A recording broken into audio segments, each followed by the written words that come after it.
শীতকাল আসছে আর হাঁসের মাংস খাওয়া হবে না, এটা কি হতে পারে? আর সেটা যদি হয় রাজহাঁস, তাহলে তো কোনো কথাই নাই। হ্যালো বন্ধুরা, আরও একটি নতুন ভিডিওতে সবাইকে স্বাগত। গ্রামের বাড়িতে রাজহাঁসের মাংস রান্না করলাম, আজ আমি সেই ভিডিও তোমাদের সাথে শেয়ার করব। প্রথমে বেশ কিছুটা তেল গরম করে তার মধ্যে তেজপাতা ও গোটা গরম মশলা ফোড়ন দিয়ে দিলাম।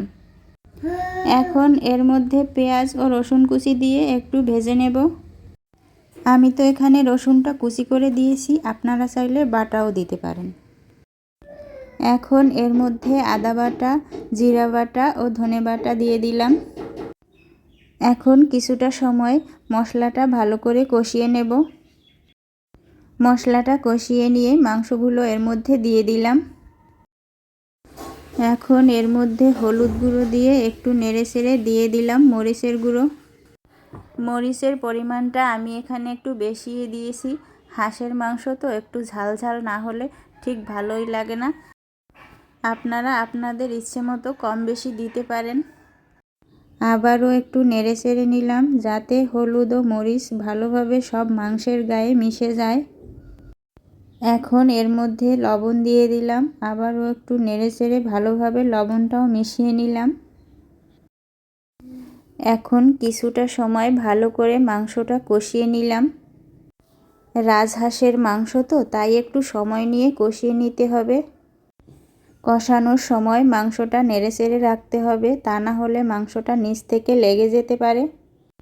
আপনাদের হাতে যদি সময় কম থাকে তাহলে কয়েক টুকরো কাঁচা পেঁপে কেটে এর ভিতরে দিয়ে দিতে পারেন, তাহলে খুব তাড়াতাড়ি মাংসটা সিদ্ধ হয়ে যাবে। আমার হাতের কাছে কাঁচা পেঁপে ছিল না, তাই একটু সময় নিয়েই আমাকে রান্নাটা করতে হয়েছে। মাংসটা ভালোভাবে কষিয়ে নিলে হাঁসের যে একটা গন্ধ থাকে সেটাও চলে যাবে আর মাংসটা প্রায় সেদ্ধ হয়ে যাবে। আমি মাংসটা খুব ভালোভাবে কষিয়ে নিয়েছি, মশলা থেকে তেলটাও উপরে উঠে এসেছে। দেখুন, দেখতে কালারটা কত সুন্দর হয়েছে। এখন এর মধ্যে কিছুটা গরম জল দিয়ে দিলাম। এখানে অবশ্যই আপনারা গরম জল ব্যবহার করবেন, তাহলে মাংসটা খুব ভালোভাবে সিদ্ধ হয়ে যাবে। এখন কিছুটা সময় জাল করে নিয়েছি, মাংসটাও খুব ভালোভাবে সেদ্ধ হয়ে গেছে। আমি এখন এর মধ্যে দিয়ে দেব ভাজা জিরার গুঁড়ো, গরম মশলার গুঁড়ো। এখন একটু নেড়েচেড়ে নিয়ে নামিয়ে নিলেই তৈরি হয়ে যাবে মজাদার হাঁসের মাংস। ভিডিওটা ভালো লাগলে লাইক, শেয়ার ও ফলো করতে ভুলবেন না কিন্তু।